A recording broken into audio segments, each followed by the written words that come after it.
Radio Opinión, un programa de Segundo Paso Cono Sur. Comenta Pablo Jofré Leal. Sean bienvenidos a la primera emisión de este año 2022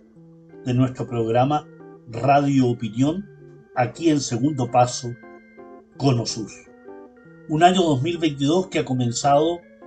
con ímpetu, con mucho dinamismo, con muchos hechos noticiosos, y que en este caso quiero destacar uno en especial, y que lo he denominado Kazajstán bajo fuego. Los archiconocidos y mediáticos procesos desestabilizadores, conocidos como revoluciones de colores, parece ser el marco en que se están desenvolviendo los acontecimientos en Kazajstán, este país centroasiático que se ha visto sacudido en los últimos días por sucesos muy similares a los vividos en lo que se denomina el espacio postsoviético en países como Bielorrusia, Ucrania, entre otros. Kazajstán es un país ubicado en la zona de Asia Central, dotado de un enorme territorio, el noveno más grande del mundo, con 2.750.000 kilómetros cuadrados, pero que solo tiene 20 millones de habitantes. Miembro de diversas organizaciones internacionales que incluyen la ONU, la Comunidad de Estados Independientes, la Organización de Cooperación de Shanghái, es decir, un país que está abierto al mundo y participa abiertamente de distintos organismos internacionales. Es en este país, hasta los primeros días de enero de este año 2022, se encontraba bastante fuera de los radares internacionales en materia de conflictos, aunque periódicamente había tenido manifestaciones sociales en procura de mayor apertura política tras su independencia de la ex Unión Soviética en el año 1991. Pero que ahora, a principios de este año 2022, tiene un comienzo explosivo. Los habitantes de la ciudad de Chanovesan y Aktó, situadas en la región de Mangistó, a orillas del mar Caspio, una zona riquísima en petróleo y gas, salieron a las calles para protestar contra el alza en el costo del gas licuado. Decisión que el gobierno, vistas las manifestaciones iniciales, decidió echar marcha atrás, explicando que aquellos se habían fijado a partir de la oferta y la demanda en las bolsas electrónicas. La explicación no surtió efecto y junto a la movilización de los habitantes del oeste del país se sumaron las ciudades de Almatí, Karagandá y su capital Nur-Sultan, ex Astana. El presidente Tokayev, que es el presidente Kasım-Jomart Tokayev, ordenó crear una comisión para estudiar la situación, señalando además en un mensaje vía Twitter que los manifestantes deben actuar con responsabilidad y mostrarse abiertos al diálogo. Nada resultó, porque a pesar que se detuvo esa alza, a pesar del llamado al diálogo, las protestas se masificaron, adquiriendo rápidamente una violencia que aceleró por parte del gobierno la declaración del estado de sitio. A poco andar, el gobierno de Tokayev pidió la renuncia del gabinete, incluyendo el cargo del presidente del Consejo de Seguridad Nacional de Kazajstán, que estaba en manos del influyente expresidente Nursultan Nazarbayev.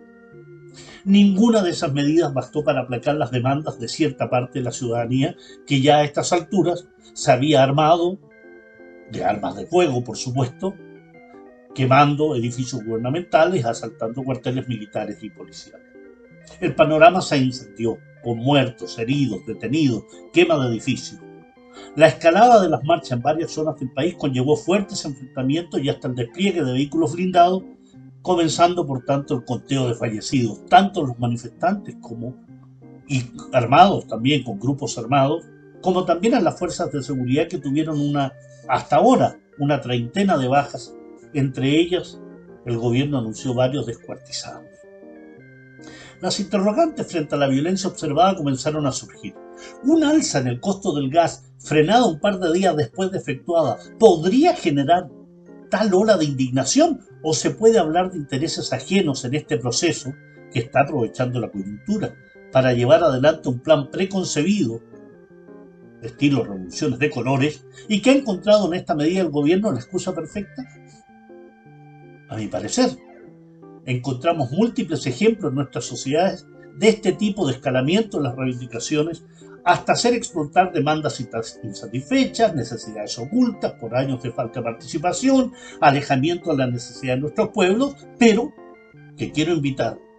a los radioescuchas que en el caso de Kazajstán deberíamos considerar ciertos aspectos geopolíticos y económicos de importancia. Primero, la ubicación estratégica de Kazajstán. Ubicado en un cruce de oleoductos, gasoductos, constituido este país centroasiático en un territorio dotado de ingentes recursos petrolíferos y gasíferos en la zona del Mar Caspio. En segundo lugar, Kazajstán es un país de enormes dimensiones que tiene por límite a potencias de las características de la Federación Rusa, con quien mantiene estrechísimas relaciones, también con la República Popular China, con quien comparte membresía en la Organización de Cooperación de Shanghái. Es un país ribereño del Mar Caspio y, por tanto, comparte límites en este mar interior con la República Islámica de Irán, con Turkmenistán, con Azerbaiyán. Tercero, sumemos a lo mencionado el hecho de las inversiones multimillonarias que el gobierno kazajo está implementando con Turquía, cuyos afanes de ampliar su grado de influencia es conocido y visibilizado, por ejemplo, en su participación como aliado de Azerbaiyán en la recuperación de los territorios de Nagorno-Karabaj y sus distritos adyacentes que eran ocupados por Armenia desde el año 1992. Una Turquía que avanza hacia el oriente. Una Turquía que ha firmado convenios en amplias ramas de la economía kazaja, incluyendo el energético. En cuarto lugar, la presencia multinacional estadounidense como ExxonMobil, con inversiones por centenares de miles de millones de dólares, centenares de millones, no miles de millones, y que siempre llevan acompañadas la sospecha de sus acciones desestabilizadoras para ampliar así su base de influencia en el tema hidrocarburífero. El quinto elemento adquiere relevancia tomando en consideración el actual escenario de confrontación que la Organización del Tratado del Atlántico Norte, la OTAN, lleva a cabo contra Rusia, vecino de Kazajstán, a partir de la alianza tejida por este organismo político-militar occidental con el gobierno ultranacionalista de Ucrania. Podríamos decir que este Kazajstán está separado de una zona compleja como es el Cáucaso Sur, solo por el Mar Caspio, y por un poco más, atravesando el Mar Negro, de la misma Ucrania, al alcance de aviones, unos cuantos miles de kilómetros, pero al alcance de aviones y bombarderos. Y eso ha tensionado en forma muy peligrosa el panorama político y militar en la frontera occidental de Rusia, y qué mejor entonces para esa OTAN, para Estados Unidos, que llevar esas dificultades al corazón de Asia Central, en la frontera más profunda de la nación euroasiática, que ha movido sus fichas, por orden de su presidente Vladimir Putin, en orden a contrarrestar cualquier amenaza a lo que considera sus líneas rojas. Claro, hay temores más que razonables por parte de Moscú respecto a que Occidente, liderado por Washington y su política hostil contra Rusia, está utilizando el tema kazajo para ampliar la base de amenazas en el espacio postsoviético, para llevar adelante esta política antirrusa, y resulta evidente que para ese éxito, la caída del gobierno de Kazajstán generaría un vacío de poder en el corazón de Asia Central muy favorable a las políticas de desestabilización al estilo Euromaidán vividas en Ucrania el año 2014. Lo que percibo en la situación kazaja es que se trata de una matriz conocida de desestabilización, que la hemos vivido en Latinoamérica, con Nicaragua, con Venezuela, y reiteró lo vivido en las revoluciones de colores en Ucrania, en Bielorrusia y ahora en Kazajstán. Todo esto está sucediendo, acontece en momentos de profunda tensión por el avance de la OTAN hacia la frontera occidental de Rusia, el conflicto en el Donbass producto de la represión contra las repúblicas populares de Donetsk y Lugansk, e incluso las amenazas del presidente ucraniano Volodymyr Zelensky respecto a recuperar Crimea. Son miles de millones de dólares los que han corrido como un río de apoyo a la desestabilización tanto en Ucrania como en Bielorrusia, y no sería extraño también en Kazajstán estos dineros provenientes de la USAID, la CIA, la NET y otros organismos estadounidenses y europeos. Estamos en presencia entonces frente a una serie de interrogantes. Por ejemplo,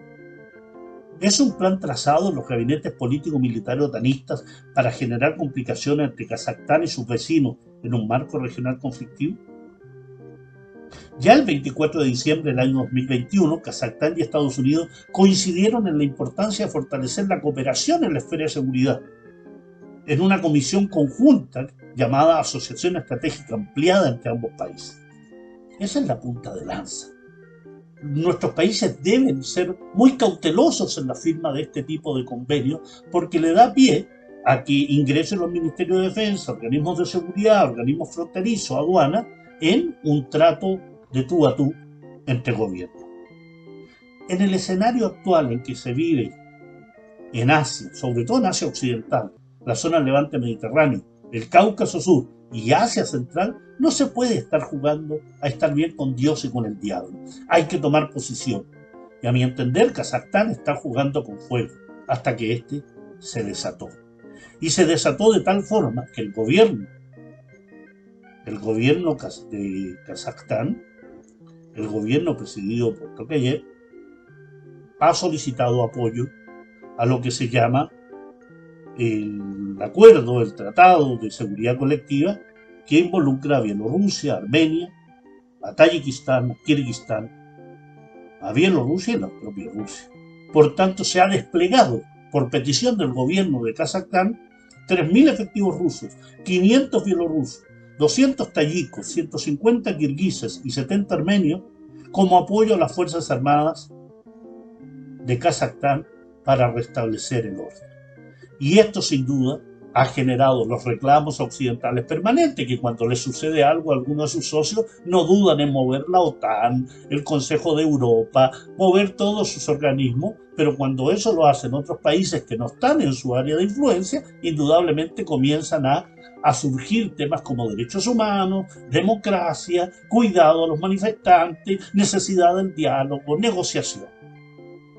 El gobierno ruso, a mi entender, ha actuado con prontitud. Y al mismo tiempo que definió las protestas en Kazajstán como un intento por socavar la integridad de este país, respondió positivamente a la petición del gobierno de Tokayev de apoyar la estabilización del país. Para el gobierno de Putin, en declaración efectuada a través de su Cancillería, aquí lo que está sucediendo son intentos inspirados desde el exterior para socavar por la fuerza, con el uso de grupos armados, entrenados y organizados, la seguridad e integridad del país centroasiático. Ejemplo de ello, la toma por algunas horas del aeropuerto internacional de la ciudad de Almaty, que encendió las alarmas regionales, pues el temor era que pudiera servir de punto de llegada de mercenarios y apoyo militar para aquellos grupos que estaban llevando a cabo su plan de desestabilización. Es un panorama complejo, difícil, se calcula ya en un centenar los muertos por ambos lados, por ambos bandos, aquellos que han salido a la calle y que, a la par de manifestarse en principio pacíficamente, llamando a que se suspendiera el aumento del gas, a las pocas horas ya estaban armados, habían asaltado cuarteles militares y cuarteles policiales y estaban en un claro enfrentamiento contra las fuerzas policiales y militares de Kazajstán. A mi entender, estamos en un escenario de desestabilización donde se ven las manos de Occidente, las manos de la OTAN, pero también podría haber una serie de elementos internos de vinculación, incluso con Turquía, desde el punto de vista de los intereses energéticos de la zona. Es lo que se denomina, en jerga periodística, una noticia en desarrollo que aquí, en Segundo Paso, Cono Sur, a través de Radio Opinión, como también en los comentarios, los videos, 360 grados y otras alternativas de información que tenemos, les iremos informando en forma completa, oportuna y sin mordaza. Nos encontramos en una próxima emisión.